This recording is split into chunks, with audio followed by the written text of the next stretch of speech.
मुंशी की कहानी। कासगंज नामक गांव में एक मदन नाम का एक आदमी रहा करता था।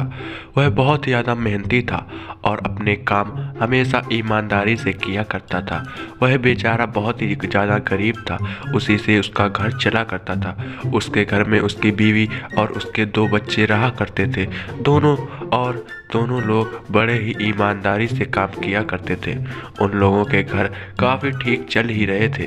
अरे भगवान, मैंने अब की बार आम की फसल की है ना सही। यदि अब की बार अच्छे भाव मिले तो बहुत ही ज़्यादा अच्छी बिक्री हो जाएगी और पैसे भी आ जाएंगे।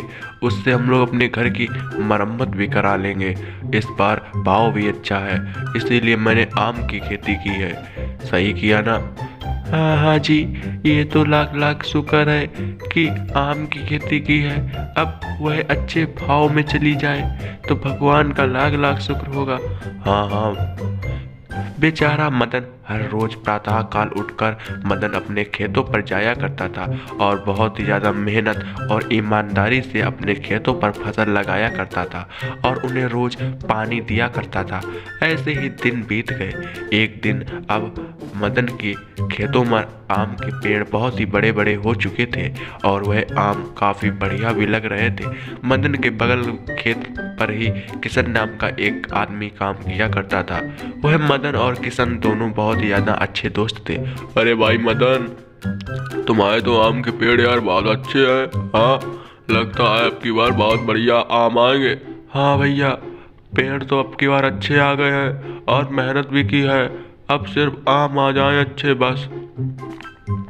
वह लोग ऐसे ही आपस में बातें करने लगते हैं। अरे भैया, हमने सुना था यार अब की बार आंधी पानी आएगा, और ऐसा ना हो यदि आंधी पानी तूफानी बारिश आ गई तो फसल बेकार हो जाएगी।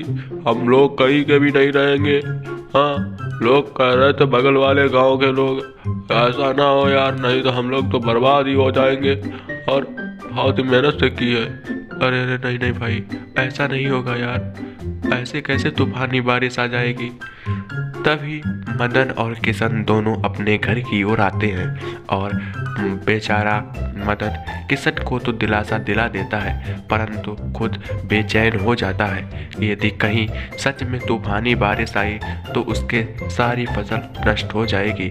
तभी ऐसे ही एक दिन बाद तूफानी बारिश स्टार्ट होने भी लगती है और बहुत ही तेज घने बादल भी आ जाते हैं और बारिश होने लगती है और बहुत ही तेज हवाएं भी चलने लगती हैं। अब तो बारिश रुकने का नाम भी नहीं ले रही थी। बारिश होते होते 2 दिन हो चुके थे। तभी ए जी, बारिश के 2 दिन हो गए हैं और बारिश अब भी नहीं रुकी है। अरे भगवान, इसमें मैं क्या करूं? यदि बारिश ऐसी होती रही तो सारी फसल नष्ट हो जाएगी। मुनाफा की तो पार्टी लो, अब की बार खाने के भी लाले पड़ जाएंगे। अरे ए जी, ऐसा नहीं होगा, अब की बार नहीं होगी नष्ट। अरे भगवान, तुम नहीं जाती, ऐसी पिछली बार भी बारिश आई थी और सारी फसल नष्ट हो गई थी। किसी को कुछ भी नहीं बचा और सभी लोग गरीब हो गए और भूख के कारण सभी के लाले पड़ गए थे। अब मैं क्या करूं? अब तो भगवान के ऊपर ही है, सारी फसल नष्ट हो चुकी है। बेचारे सभी लोग सो जाते हैं, परंतु मदन को चैन नहीं आता है और वह नहीं सो पाता है। प्रातः काल होते ही मदन भागते भागते अपने खेतों पर जाता है, क्योंकि बारिश थम चुकी थी। जब वह खेतों पर यह नज़ारा और मंजर देखता है कि उसके सारे पेड़ पौधे सारी फसल नष्ट हो चुकी थी और सभी लोगों की फसल नष्ट हो चुकी थी, पेड़ सारे टूट गए थे। बेचारा मदन वहीं पर बैठ कर रोने लगता है। तभी उसका दोस्त किशन आता। अरे भाई मदन, ऐसे यार उदास मत बैठो, हम सब लोगों की यार फसल बेकार हो गई है। हाँ, अब हम लोग क्या करेंगे? हाँ हाँ यार, हम लोग तो सब घाटे में चले गए। अरे भाई, तुम सही कह रहे हो, मेरी तो यही फसल एक आखिरी उम्मीद थी और इसी से तो सब कुछ होना था। अब तो मेरे पास कुछ भी नहीं रहा है यार। हाँ भाई, हम सबका यही तकलीफ है, हम सबके साथ यही बीती है। सारी फसल बेकार हो गई है। किशन वहाँ से चला जाता है और बेचारा मदन उदास हुए वहीं पर बैठा रहता है। थोड़ी देर में मदन उठकर अपने घर जाने लगता है। जैसे ही मदन अपने घर पहुँचता है तो वह घर का नज़ारा और मंजर नहीं देख पाता है। पूरे घर से पानी टपक रहा था और कोने में बीवी और दोनों बच्चे बैठे हुए थे। वो भी बेचारे एक कोने में बैठे हुए थे। ए जी, आप कहाँ थे इतनी देर?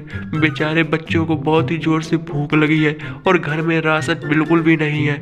आप कुछ कीजिए ना, मुझे इन बच्चों का दर्द देखा नहीं जा रहा है, आप कुछ कीजिए।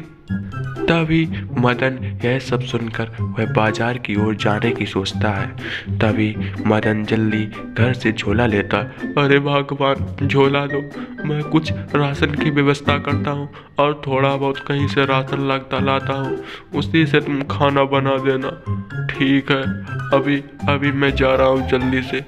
बेचारे पूरा परिवार उदास में बैठा हुआ था। सभी लोग गरीबत से जूझ रहे थे। मदन भागता भागता बाजार की ओर जाता है, परंतु बाजार में पहुंचते ही मदन की आंखें दंग कर रह जाती हैं, क्योंकि बाजार का भी यही मंजर था। सारे दुकानें टूट गई थी और सारी दुकानें उजड़ गई थी। यह सब देखकर मदन बहुत ज़्यादा उदास हो जाता है और उसे राशन भी कहीं पर भी नहीं मिलता है। रास्ते में मदन जा ही रहा था, तभी उसे कोई आवाज़ सुनाई देती है। जब उसकी नज़र एक चिड़िया पर पड़ती है तो वह चिड़िया करहा रही थी और उसे बहुत ही जोर से एक चोट लगी हुई थी।